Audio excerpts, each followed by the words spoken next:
임차인이 보증금을 잃지 않는 힘입니다. 그러니까 그 임차인들이 주인하고 계약을 했잖아요. 그 주인에게만 나의 보증금을 주장을 하는 게 아니고, 주인이 만약에 바뀌더라도 경매가 진행이 되면 주인이 바뀌잖아요. 주인이 바뀌더라도 바뀐 주인에게 나의 보증금에 대해서 달라고 청구를 할 수 있는, 대항할 수 있는 힘을 준 게 바로 대항력입니다. 그러면은 이렇게 막강하잖아요. 막강한 힘을 주는 이 대항력이라는 것은, 자, 어떤 것을 기준으로 하는지 이제 설명을 드려볼게요. 이 대항력은요, 나의 전입 일자가 굉장히 중요합니다. 앞서서 우리가 임차인으로서 반드시 이제 해야 될 것들로 이제 전입 일자 말씀을 드렸었죠. 전입 일자 그 당일날 다른 대출이 발생이 되지 않아야 됩니다. 그래서 대출이 없이 나의 전입 일자가 가장 먼저 오는 경우에 대항력을 주는 거고요. 그리고 대출이 만약에 나의 전입보다 더 먼저 온다. 그러면은 대항력이 없어집니다. 대항력은 그 막강한 건데 사라지게 되는 거죠. 그래서 이제 사례로 이제 방금 설명드린 거를 이제 풀어봤어요. 전입일이 대출일자보다 앞선다. 그러면 우리는 대항력이 있다라고 말을 하고요. 대출일자가 전입일자보다 앞설 경우에는 대항력이 없다라고 합니다. 대항력이 없으면은 어떻게 될까요? 나의 보증금을 새로운 주인한테 모두 다 달라고 할 수가 없어요. 앞서 봤던 원룸이 바로 아래 대항력이 없는 케이스에 해당이 되는 겁니다. 자, 그래서 그 앞에 그 원룸이에요. 원룸의 건물 등기부등본을 한번 봤더니요. 이 건물을 2015년 11월 11일에 이제 변모 씨라고 아까 나왔었잖아요. 변모 씨가 소유권 보존을 하면서 동시에 같은 날 근저당이 설정이 됐어요. 소유권을 갖는 날에 대출을 받아서 근저당이 12억이 발생이 됐습니다. 그랬으면 임차인들이 이 대출을 받기 전에 들어올 수가 없잖아요. 그래서 임차인들에게는 앞서 말씀드린 거랑 동일하게 그 대항력이 없었던 거죠. 그렇기 때문에 대항력이 없어서 이 사람들의 전입일자를 한번 봐주세요. 전입이 2016년, 17년, 18년, 19년, 18년. 이 사람들이 들어올 때는 전혀 문제가 되지 않았어요. 그리고 이 당시만 해도 이 주인이 무리하게 이제 투자를 진행을 하고 있지는 않았었겠죠. 그러니까 이런 임차인들이 들어왔던 건데, 사실 참 안타까운 게 이 임차인들이 굉장히 금액이 큰데 이렇게까지 주고서 들어온 이유가 또 있었습니다. 삼성전자는 아시겠지만 삼성전자 대기업에서는 전세금 대출이 굉장히 잘 되거든요. 이들이 월세, 여기서 한번 보시면 6번에 월세가 있어요. 보증금 2천만 원을 내면 나는 월세로 한 달에 35만 원을 내야 돼요. 매월 35만 원 적은 돈은 아니죠. 그러다 보니까 월세보다는 회사에서 아주 싼 대출로 해서 전세를 들어가는 거를 임차인들도 선호를 했습니다. 그러다 보니까 주인은 이제 그걸 좀 악용을 한 거죠. 자, 그러면 이번에는요. 요즘에 많이 나오는 이제 빌라 사기 사건 중에서 또 어떤 게 있는지 한번 소개를 해드릴게요. 빌라 사기 사건에서 대표적인 게 바로 신축 빌라입니다. 신축 빌라는요, 지금 우리가 이제 모델하우스 이 사진에서 보시는 것처럼 모델하우스가 정말 잘 되어 있죠. 그리고 여기 오른쪽에 보이시죠? 옵션들이 굉장히 잘 되어 있어요. 자, 이렇게까지 잘 해줄 경우는 물론 그냥 이들이 이제 최대한의 그 편의를 제공을 하는 경우도 있지만 또 그렇지 않은 경우들도 있습니다. 반대로 너무 잘 안 나가니까 이런저런 옵션을 껴서 넣을 수도 있는 거예요. 자, 만약에 여러분들은 이렇게 아파트와 신축 빌라 그리고 구축 빌라가 가격이 매매가와 전세 가격이 이렇게 형성이 되어 있는 상태에서 여러분들이 만약에 신혼부부라고 하면 어느 집을 택하시겠어요? 아파트 같은 경우에 뭐 오래됐지만 아파트다 보니까 매매가가 6억이나 돼요. 그리고 전세는 4억이고, 그런데 그 인근에 전용 면적은 똑같아요. 그래서 내부는 동일한데 앞서 보신 것처럼 굉장히 인테리어도 잘 해놨잖아요. 심지어 옵션도 전부 다 준대요. 뭐 에어컨 따로 안 사도 된대요. 내가 세입자더라도 내가 사야 되잖아요. 전세로 들어가면 에어컨 사야 되죠. 뭐 식기세척기 이런 것들 다 사야 되는데 내가 지금 당장 사지 않아도 되는 상황이 되는 거죠. 그러다 보니까 이런 풀옵션의 유혹에 이제 말릴 수가 있는 거죠. 그래서 이렇게 신축이 매매가가 3억 그리고 전세는 2억 9천 뭐 이런 식으로 이제 형성이 되어 있는데 그 주변에 구축 빌라를 봤더니 구축 빌라들 뭐 대체로 한 15년에서 20년 넘은 것들이 좀 많이 있어요. 그런데 그런 빌라는 매매가가 2억 4천이고요. 전세는 2억입니다.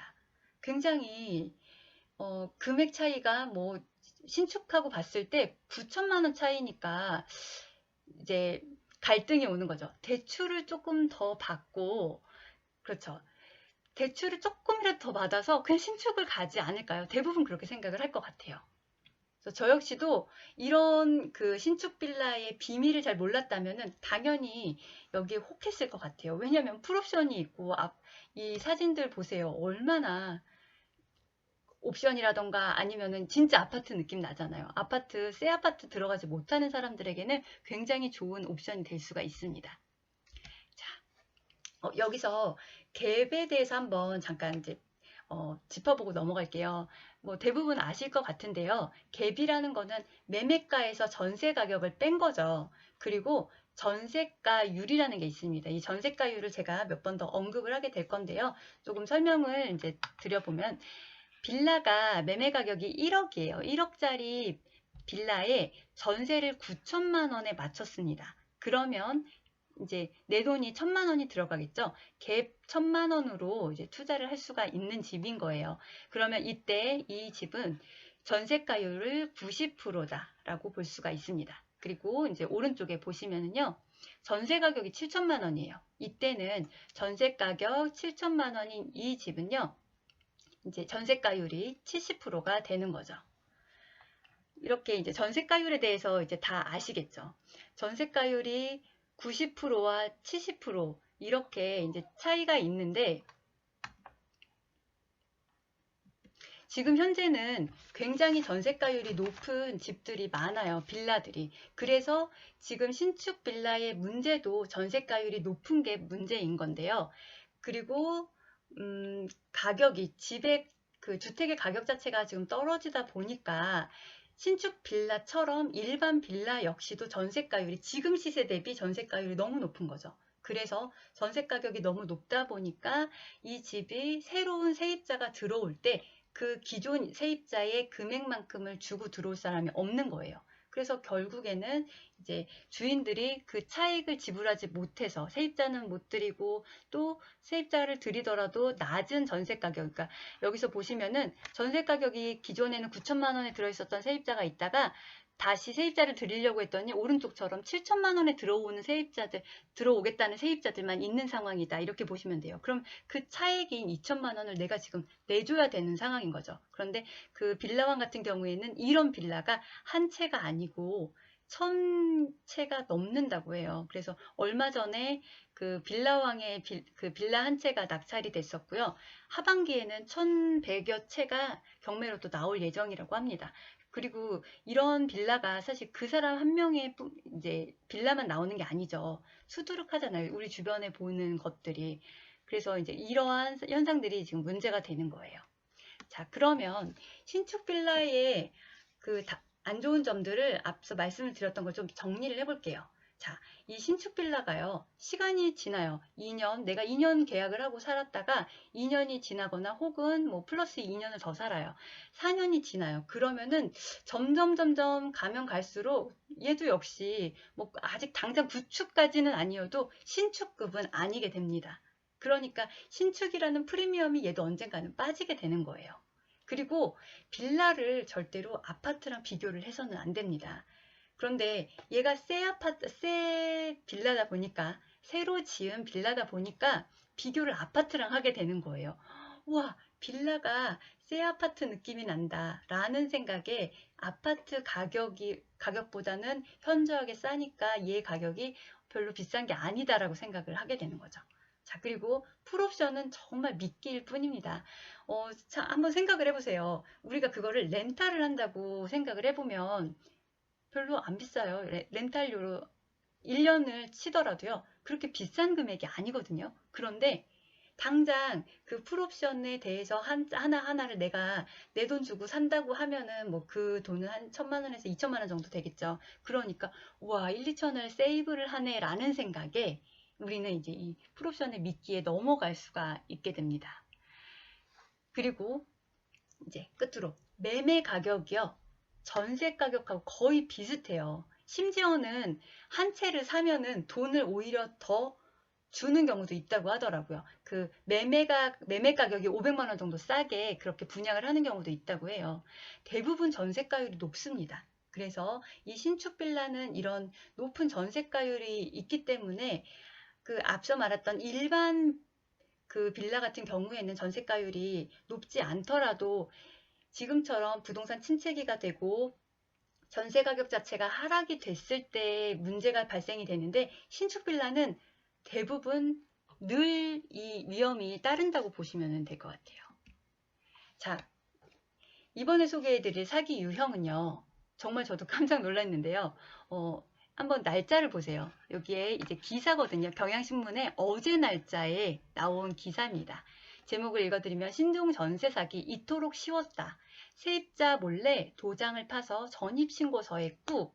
굉장히 놀랍지 않나요? 주인이요. 세입자 몰래 도장을 팠대요. 그런데 이제 이런 일도 어렵지가 않으니까 불가능한 일이 아니다 보니까 실제로 일어난 거예요. 자, 어떤 일이 생긴 건지 한번 설명을 드려볼게요. 처음에 이 세입자는요. 평택에 있는 집에 계약을 해서 전세 계약을 해서 들어간 세입자입니다. 그런데 평택에 전세 이제 계약을 하고서 전세 대출까지 받았어요. 그렇게 해서 들어간 이 집에 작년 3월 15일 그러니까 한 1년 정도 됐네요. 작년에 전입을 했어요. 그랬는데 잘 살고 있었는데 최근에 지금 한 몇 달 사이죠. 올해 초에 갑자기 은행으로부터 연락을 받았대요. 자, 지금 당신이 평택에서 주소가 빠져 있습니다. 그래서 이 전세 대출을 유지를 할 수가 없다. 이런 연락을 받게 된 거예요. 그래서 알아보니까 실제로 이분들의 주소가 왼쪽에 보시는 이 신고서, 전입신고서 내용으로 해가지고요. 평택에서 김포로 전입을 한 걸로 되어 있는 거예요. 여기 오른쪽에 3번으로 표시를 한 것처럼 2022년 작년 11월 28일에 평택에서 전출을 하고 김포로 전입을 한 사실이 있었다라고 밝혀진 거죠. 근데 본인들이 한 건 아니에요. 알고 보니까 주인이 했습니다. 주인이 했는데 주인이 현재 김포에 살고 있었나 봐요. 그래서 자기가 살고 있는 그 김포로 이 사람을 이 세입자들을 일단 빼놓고 그럼 빼놓게 되면은 먼저 들어간 임차인이 없잖아요. 이 임차인은 원래 아까 이제 말씀드렸던 걸 잘 조합을 해보시면은 대항력이 있던 사람들이었어요. 그런데 대항력이 있던 사람들을 주인이 이 사람들 몰래 빼놨습니다. 그리고 난 다음에 담보대출을 받은 거예요. 작년 말에. 이때 전입을 뺄 때 본인의 동의가 없었음에도 도장을 그냥 막도장 사실 본인이 아니어도 팔 수가 있잖아요. 그 도장을 만들어서 이 전입세대 신고서에다가 도장을 찍은 거예요. 계약을 했기 때문에 이 사람들의 주민번호를 알잖아요. 그렇기 때문에 이렇게 세입자의 전입 신고를 주인이 마음대로 할 수가 있었던 거죠. 그래서 굉장히 충격적인 이런 사건이 최근에 이제 보도가 됐었습니다. 자, 그러면 이렇게 당하지 않으려면은 우리가 어떤 것들을 이제 대처를 해야 될지에 대해서 한번 알아보도록 할게요. 자, 먼저 대항력을 가져야 됩니다. 무엇보다도 대항력을 갖는 게 굉장히 중요한 거 이제 다 아시겠죠? 앞서서 이제 들어보셨으니까. 그 임차인의 전입일 현재 등기부등본상에 아무런 권리가 없어야 돼요. 대출도 없어야 되고요. 제가 앞에서는 이제 대출만 말씀을 드렸는데요. 대출뿐만 아니라 압류나 가압류 등 이제 소유권 이외의 다른 권리 일자들을 다 체크를 해봐야 돼요. 그래서 다른 그 권리, 지저분한 권리가 나오면 안 돼요. 이런 게 있기 전에 임차인이 전입을 해야 됩니다. 이렇게 대항력을 확보를 해야 되는데 방금 사례에서는 대항력이 분명히 있었는데도 당했잖아요. 자, 이럴 때는 지금 현재 이 사람들은 정말 불쌍하죠. 이 사람들은요. 지금 현재 상황을 잠깐 업데이트를 해드리면 행정소송을 진행을 하고 있대요. 이제 그 주민센터에서 행정소송을 통해서 당신들이 이 전입이 무효임에 대해서 소송을 해서 이기면은 얘가 없었던 걸로 하고 3번을 지우고 2번을 살려주겠다라고 했대요. 소송 사실 이제 해보신 분들은 아실 텐데 굉장히 힘들잖아요. 그렇지만 어쩔 수 없죠. 뭐 지금 현재 할 수 있는 게 이거다 보니까 이제 행정소송을 지금 진행을 하고 있다고 합니다. 자, 그렇다면 이런 사람들 같은 경우에 이 경우에 대항력이 분명히 있었는데 사기를 당한 거예요. 제대로 이제 주인한테 뒤통수를 맞은 건데 그 뒤통수를 맞지 않는 장치가 한 가지가 있습니다. 그게 바로 뭐냐면요. 전세권을 설정을 하는 거예요. 이 전세권은 사실 예전에는 설정을 했었다가 최근 이 전세권 설정하는 게 조금 번거롭다 보니까 사람들이 안 했어요. 그래서 생긴 게 이제 대항력을 줄 때 전입 신고 일자를 기준으로 하겠다라고 주택임대차 보호법이 이제 바뀐 건데 이 전세권 설정은 지금 그러다 보니까 하는 경우가 적어요. 그렇지만 아직도 할 수는 있는 거거든요. 그래서 이 임차인들이 만약에 전세권 설정을 했다라고 하면은 이 경우에는 대항력을 이 사람들이 이제 빼지 못했겠죠. 그런데 이 등기부 등본상에 전세권 설정을 한다는 것 자체가 임차인이 있다라는 표시를 사람들에게 하는 거예요. 그렇기 때문에 이제 가능하다면 전세권 설정을 하는 것도 이제 좋습니다. 그런데 전세권 설정을 할 때 사실 쉽지는 않아요. 주인한테 등기권리증을 받아서 해야 돼요.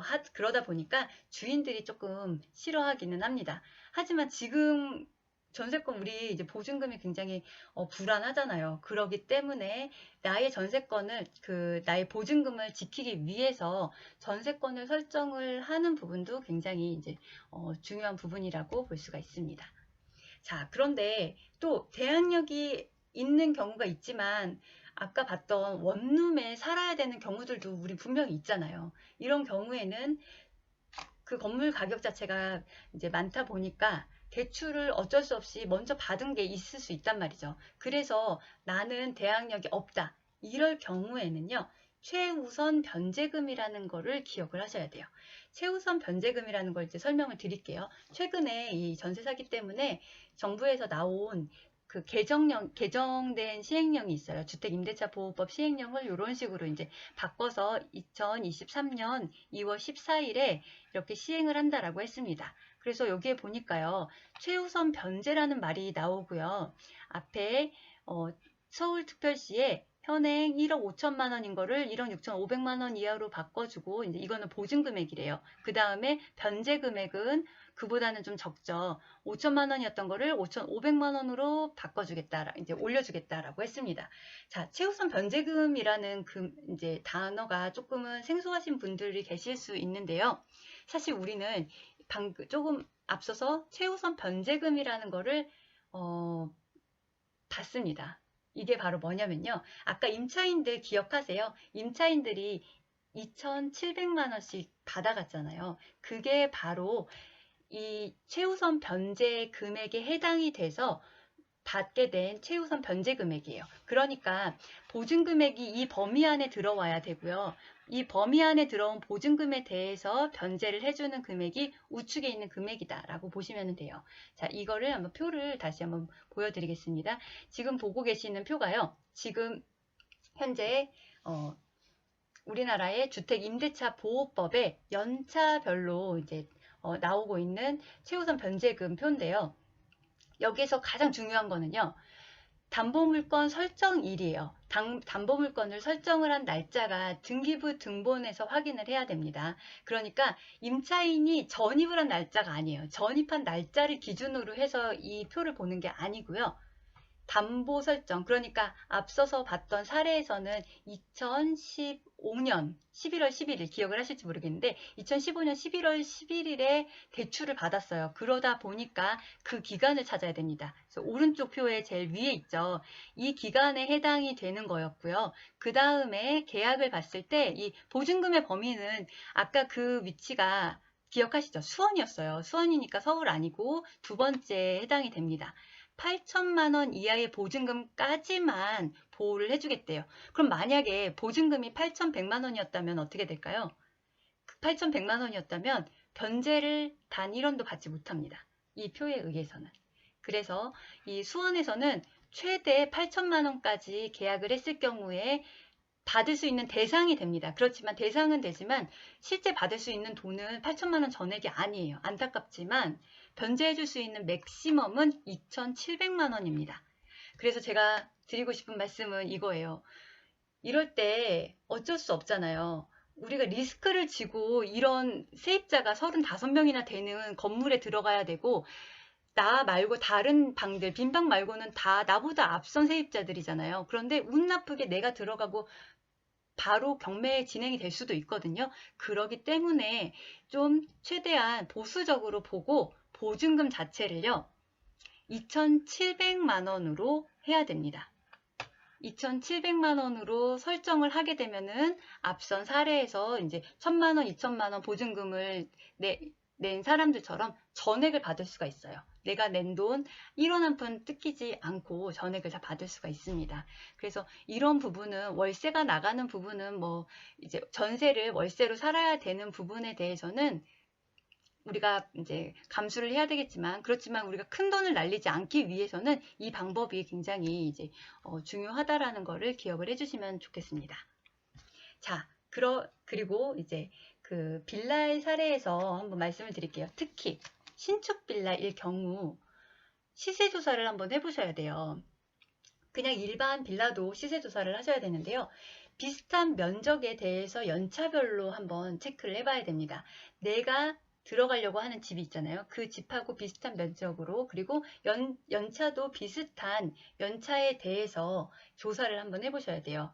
특히나 신축 빌라인 경우에는요, 2년 혹은 뭐 2년에서 5년 전 이전에 이 인근에 신축된 건축된 빌라가 있었다, 입주한 빌라가 있다라고 하면은 걔가 지금 왔을 때 시간이 지나니까 4년, 5년 이렇게 지나고 나니까 가격이, 전세가가 기존에는 얼마였는데 지금은 얼마가 됐네라는 추세를 우리가 파악을 할 수가 있겠죠. 그렇게 되면은 내가 들어갈 곳이 신축 빌라라고 하면은 그 집의 미래도 볼 수가 있는 겁니다. 그래서 시세 조사를 하시는 게 굉장히 중요하다라고 말씀을 드리고 싶어요. 이 시세 조사는요, 직접 가서 하시는 걸 좀 추천을 드려요. 현장에 가셔서 이제 부동산 알아보시는 게 굉장히 중요한데, 그렇게 하지 못할 경우에는 우리가 어쩔 수 없죠. 이제 시간이 많지 않을 때에는 온라인을 또 활용을 하실 수도 있어요.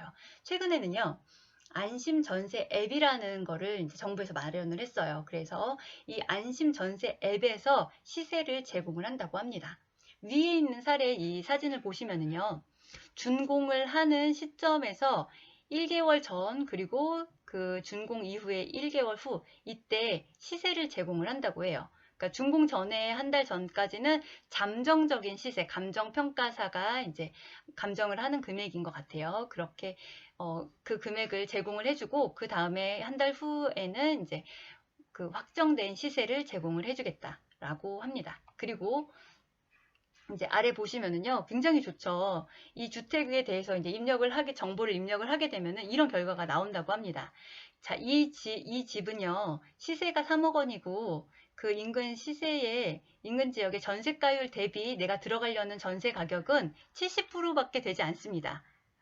그렇기 때문에 이 집의 전세 계약은 해도 된다라고 권유합니다. 이런 결과가 나옵니다. 그래서 이 안심 전세 앱을 이제 기억을 해 놓으셨다가 시세를 이제 조사할 때 참고를 하시면 좋을 것 같아요. 내가 세입자가 아니더라도 아까 말씀드렸죠. 내가 주인이라도 분명히 이거는 참고할 수 있는 거잖아요. 그러니까 이제 꼭 모두가 다 기억을 해주시면 좋을 것 같아요. 대신 이 부분은 이제 좀 주의를 해주세요. 인근 지역 전세가율이 나왔잖아요. 전세가율이 물론 비슷비슷하겠죠. 동네별로. 그런데 그 인근 지역의 전세가율을 아주 디테일하게 정교하게 만들어 놓지는 않았기 때문에 그냥 요 전세가율만 맹목적으로 믿을 수는 없어요. 그렇기 때문에 아무래도 내가 조금 더 뭐 손품을 팔던 발품을 팔던 해서 내가 이제 들어가려는 집, 혹은 내가 뭐 구입을 한다고 하면 내가 구입하려고 한 집의 비슷한 컨디션의 이제 그 시세를 한번 확인을 해 보셔야 돼요. 그리고 이 안심 전세 앱 이외에 사이트가 더 있는데요. 민간에서 만든 건데 빅밸류 그리고 하우스머치, 밸류 쇼핑이라고 하는 이 사이트들이 있습니다. 이쪽에서 그 이제 빌라 같은 경우에 시세 제공을 네이버에서 잘 안 하잖아요. 네이버 부동산에 가면은 아파트 정보는 굉장히 많은데 빌라 시세는 사실 우리가 알 수가 없어요. 매물밖에는. 그러다 보니까 이제 정보가 굉장히 한정적이었는데 이런 앱들이 있으니까요. 여러분들이 이제 기억을 해두셨다가 이제 활용을 해보시면 좋을 것 같습니다.